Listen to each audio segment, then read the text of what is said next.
This is Miss Norma, and in this video, we will be looking at the money folding system used for those who are visually impaired. The different denominations of currency in the United States all feel the same and are all the same size. This is why a money folding system was developed to be able to tell the different bills apart. Because the $1 bill is the most common, it can remain flat in the wallet.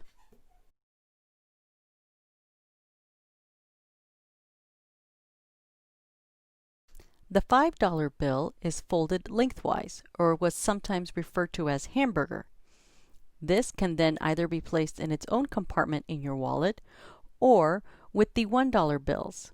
Sometimes it is easier to keep the lower denominations separate from the higher ones. The $10 bill is folded widthwise, or what's also called as hot dog. As stated previously, keeping higher denomination bills in a separate compartment of your wallet would make it easier if you're dealing with many bills.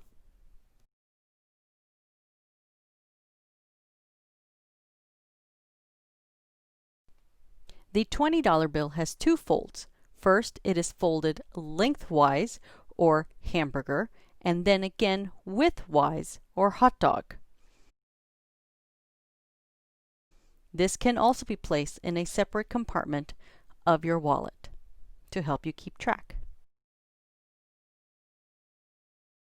Now, if you're dealing with higher denominations, such as 50s or 100s, an example what you could do is take your 50, fold it in the $20 bill style, but then fold it again and place it in a separate compartment.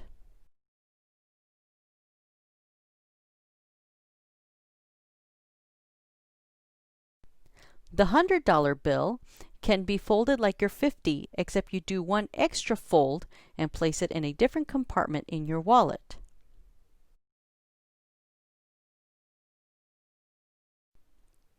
These last two folds are just suggestions. You're very welcome to develop your own folding style for these two larger denominations.